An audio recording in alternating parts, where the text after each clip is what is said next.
हिमालय की पवित्र घाटियों में बसे एक छोटे से गांव का नाम शिवपुर था। यहाँ लोग एक दूसरे के साथ सौहार्द्रता और प्रेम से रहते थे। इसी गांव में मोहन नाम का एक किसान भी था। शुरू में मोहन भी एक साधारण व्यक्ति था, परंतु धीरे धीरे उसकी सोच में बदलाव आने लगे। वह सोचता था कि उसे जितना अधिक हो सके दूसरों से लाभ उठाना चाहिए। अपनी इसी सोच के चलते वह धीरे धीरे लोभ और स्वार्थ के अंधेरे में डूबता चला गया। मोहन ने अपने खेतों में अच्छे बीज बोने की बजाय सस्ते और मिलावटी बीजों का उपयोग शुरू किया ताकि कुछ पैसे बचा सके। वह अपने पड़ोसियों से छल से उनके अच्छे बीज लेता, पर बदले में उन्हें खराब बीज देता। गांव वाले उसका भेद नहीं समझ पाते और धीरे धीरे उसकी चालों का शिकार होते जाते।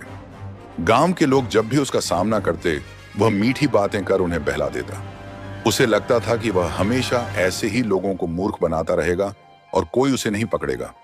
इस पहले भाग में मोहन का लालच और उसकी स्वार्थी आदतों का विस्तार से वर्णन है। अगले भाग में हम देखेंगे कि मोहन के जीवन में साधु का आगमन और उसकी चेतावनियों का उस पर क्या प्रभाव पड़ता है। गर्मी के मौसम की एक दोपहर थी। गांव में दूर दूर से भक्त और साधु आते रहते थे, जो गांव वालों को धर्म और आध्यात्मिकता का ज्ञान देते थे। उसी दौरान एक साधु गांव में आए। उनका चेहरा तेज और आंखों में एक गहराई थी जो हर किसी को अपनी ओर आकर्षित करती थी। उन्होंने मोहन को देखा और उसकी आंखों में उसकी प्रकृति को भांप लिया। साधु ने मोहन को बुलाकर कहा, बेटा, तुम्हारा जीवन केवल अपने लाभ के लिए नहीं है। यदि तुम दूसरों को धोखा देकर कुछ पाना चाहते हो, तो वह तुम्हारे जीवन में देर सवेर दुह के रूप में लौटेगा। जो हम दूसरों के साथ करते हैं, वही एक दिन हमारे पास लौट कर आता है। इसे ही कर्म का चक्र कहते हैं। मोहन साधु की बातों को सुनकर हंस पड़ा और बोला, महात्मा जी, ये सब पुरानी बातें हैं। आज के समय में केवल वही सफल होता है जो खुद को सबसे ऊपर रखता है। कर्म धर्म की बातें पुरानी हो चुकी हैं। आज तो चालाकी ही असली कुंजी है। साधु ने गहरी सांस ली और कहा, बेटा, तुम्हारे कर्म तुम्हारे भविष्य का निर्माण करते हैं।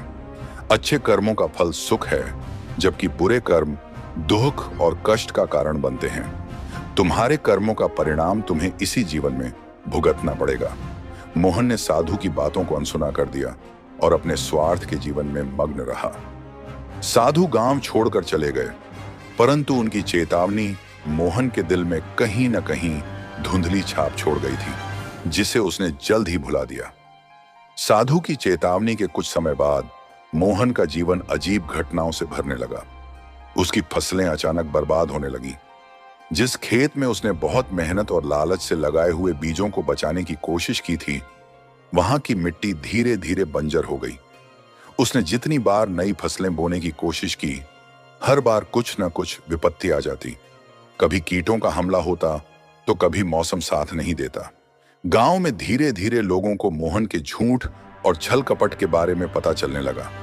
लोग उसकी चालों से सतर्क हो गए और उससे दूरियां बनाने लगे। उसकी मदद करने वाला कोई नहीं बचा। मोहन को समझ में नहीं आ रहा था कि अचानक उसके जीवन में यह विपत्तियां क्यों आ रही हैं। एक दिन जब वह अपने खेत में बैठा, तो उसे साधु की बातें याद आईं। उसे हल्की झलक दिखाई दी कि शायद यह सब उसके कर्मों का फल हो सकता है, परंतु उसका अहंकार उसे यह मानने नहीं दे रहा था। वह सोचता रहा कि यह सब संयोग है और उसने अपने कर्मों का परिणाम कभी नहीं भुगता। लेकिन भीतर ही भीतर उसे अपराध बोध भी होने लगा था। एक दिन जब उसकी एक योजना असफल हो गई और उसने एक बड़ा नुकसान झेला, तो उसे महसूस हुआ कि उसकी चालाकियां अब उल्टी पड़ रही हैं। मोहन के लिए यह समय बड़ा ही कठिन हो गया। उसे अपना सब कुछ बिखरता नजर आने लगा। समय बीतता गया और मोहन की स्थिति दिन ब दिन खराब होती चली गई। उसके सारे खेत बंजर हो चुके थे, कर्ज का बोझ सिर पर था और गांव में उसकी इज्जत भी घट चुकी थी। एक दिन उसे अपनी मां की याद आई, जो बचपन में उसे हमेशा समझाया करती थी कि सच्चाई और ईमानदारी ही जीवन का असली मार्ग है। मां की बातें अब उसके दिल में गूंजने लगीं। मोहन ने पहली बार खुद से पूछा, क्या मेरी इस हालत के लिए वास्तव में मैं खुद ही जिम्मेदार हूं? क्या मैंने अपने स्वार्थ और छल से ही अपने जीवन को इस कगार पर लाकर खड़ा कर दिया है? धीरे धीरे उसे समझ में आने लगा कि उसके कर्मों का असर सिर्फ उस पर नहीं, बल्कि उसके आसपास के लोगों पर भी पड़ा है। उसके लालच और झूठ के कारण कई गांव वालों को नुकसान हुआ था। यह सोचकर मोहन के दिल में पश्चाताप का बीज अंकुरित होने लगा। एक रात जब वह अपने घर के आंगन में बैठा था, उसे वही साधु की बातें याद आईं। साधु ने कहा था कि जैसी करनी वैसी भरनी, इंसान के कर्म ही उसके जीवन को दिशा देते हैं। मोहन को पहली बार यह महसूस हुआ कि उसने सच में गलतियां की हैं और वही गलतियां उसकी वर्तमान हालत के लिए जिम्मेदार हैं। उसका अहंकार टूट चुका था और उसकी आंखों में आंसू थे। अहंकार टूटने और आत्मचिंतन के बाद मोहन ने मन में एक ठान ली कि अब वह अपने गलतियों का प्रायश्चित करेगा और नए सिरे से जीवन जिएगा। उसने समझ लिया था कि अगर उसे अपने दुखों से मुक्ति पानी है तो उसे अपने कर्मों को बदलना होगा। मोहन ने सोचा कि वह सबसे पहले उन लोगों से माफी मांगेगा जिन्हें उसने नुकसान पहुंचाया था। अगली सुबह वह अपने एक पड़ोसी रामू के घर गया, जिसे उसने एक बार खराब बीज दिए थे। रामू को देखकर मोहन की आंखें नम हो गईं। उसने हाथ जोड़कर कहा, रामू, मुझे माफ कर दो। मैंने तुम्हें धोखा दिया था। लालच में आकर मैंने तुम्हारे साथ छल किया और इस वजह से तुम्हें नुकसान हुआ। आज मुझे अपनी गलती का एहसास हुआ है और मैं माफी मांगने आया हूं। रामू को मोहन का यह बदला रूप देखकर आश्चर्य हुआ। उसने बिना कुछ कहे मोहन को गले लगा लिया। मोहन का दिल कुछ हल्का हुआ। उसे यह समझ में आने लगा कि माफी मांगने से न केवल दूसरों को राहत मिलती है, बल्कि आत्मा को भी शांति मिलती है। इस प्रकार मोहन ने गांव के सभी लोगों से माफी मांगी और अपनी गलतियों का पश्चाताप किया। उसने यह भी निर्णय लिया कि अब वह केवल ईमानदारी से जीवन जिएगा और लोगों की भलाई के लिए काम करेगा। धीरे धीरे उसने गांव में समाज सेवा करना शुरू किया, खेतों में दूसरों की मदद की और जहां जहां उसने गलतियां की थीं, वहां सुधार के काम किए। मोहन का जीवन अब पूरी तरह बदल चुका था। जहां पहले वह छल और स्वार्थ में डूबा था, अब वही इंसान गांव के लोगों की सेवा में जुट गया। वह अब एक साधारण किसान की तरह अपने खेत में मेहनत करता और बाकी समय गांव के जरूरतमंदों की मदद करने में बिताता। उसने जो धन और संपत्ति लोगों से छल से हासिल की थी, अब उसे लौटाने का प्रयास कर रहा था। गांव वाले भी मोहन के इस परिवर्तन को देखकर हैरान थे। लोग उसकी निंदा किया करते थे, लेकिन धीरे धीरे उन्होंने देखा कि मोहन का व्यवहार और स्वभाव अब सच में बदल चुका है। उसने अपनी गलतियों को सुधारने के लिए हर संभव प्रयास करना शुरू कर दिया था। मोहन ने समाज सेवा के कई कार्य किए। उसने गांव में एक छोटा विद्यालय बनवाया ताकि बच्चों को शिक्षा मिल सके। उसने तालाब की सफाई करवाई ताकि गांव के लोग साफ पानी का उपयोग कर सकें। उसके दिल में अब दूसरों की भलाई की भावना जाग चुकी थी। जहां पहले उसका उद्देश्य केवल अपना लाभ था, अब वह समाज को कुछ लौटाना चाहता था। मोहन की लगन और सेवा भावना ने गांव वालों के दिलों में उसके प्रति विश्वास को फिर से जन्म दिया। जिन लोगों ने कभी उसे छलिया और धोखेबाज समझा था, अब वे उसे आदर की दृष्टि से देखने लगे। गांव के बुजुर्गों ने भी उसे माफ कर दिया और उसे एक नया मौका दिया। धीरे धीरे मोहन का जीवन सामान्य होने लगा।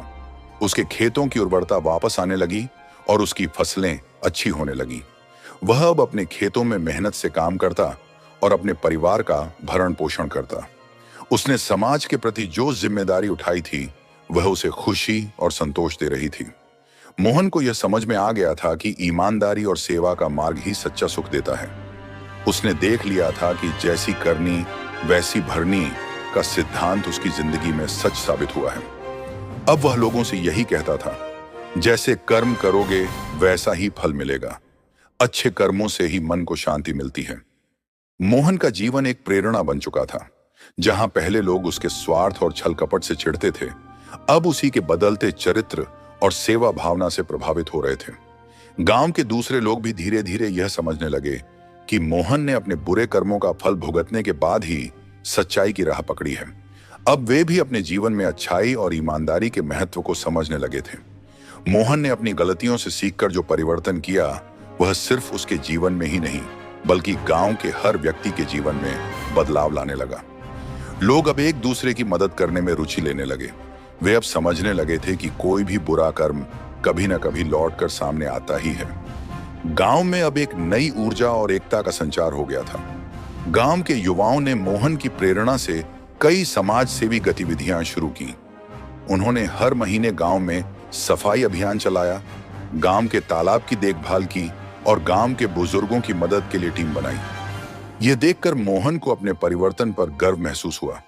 उसने अपने कर्मों के कारण अपने जीवन में जो दुख झेला था, अब वही अनुभव उसे औरों के लिए एक मार्गदर्शक बना रहा था। समाज सेवा और अपने कर्मों का प्रायश्चित करने के बाद मोहन को भीतर से एक अद्भुत शांति का अनुभव होने लगा। उसे अब एहसास हो गया था कि सच्चा सुख केवल भौतिक संपत्ति में नहीं, बल्कि दूसरों की भलाई में है। मोहन अब अपने भीतर एक नई शक्ति और संतोष का अनुभव करता था। उसने अपने भीतर के अहंकार को त्याग कर नम्रता को अपना लिया था। वह अक्सर गांव के बुजुर्गों के पास बैठता और उनके अनुभवों से जीवन के गूढ़ ज्ञान को समझने का प्रयास करता। उसे यह समझ में आ गया था कि सच्चाई, ईमानदारी और सेवा से ही जीवन को सार्थक बनाया जा सकता है। उसके मन में अब किसी प्रकार का लालच या स्वार्थ नहीं था। वह हर दिन खुद को एक नए व्यक्ति के रूप में देखता और मन ही मन भगवान का धन्यवाद करता कि उन्होंने उसे सच्चाई के मार्ग पर चलने का अवसर दिया। मोहन का जीवन अब शांति और संतोष से भर गया था।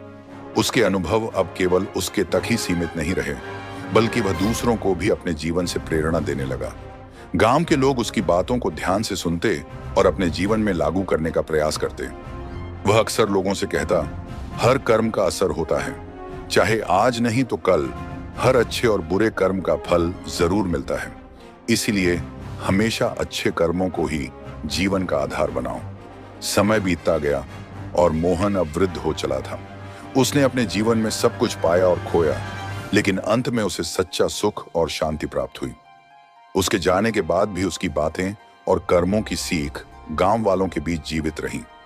लोग उसकी कहानी बच्चों को सुनाते ताकि वे जैसी करनी वैसी भरनी के सिद्धांत को समझ सकें और अपने जीवन में अच्छे कर्मों का पालन करें।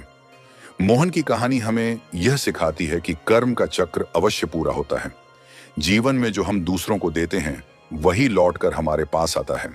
इसीलिए हमें हमेशा अच्छे कर्म करने चाहिए। जैसी करनी वैसी भरनी न केवल एक कहावत है, बल्कि एक गहरा जीवन सिद्धांत है जो हमारे जीवन को सही दिशा देने में सहायक है।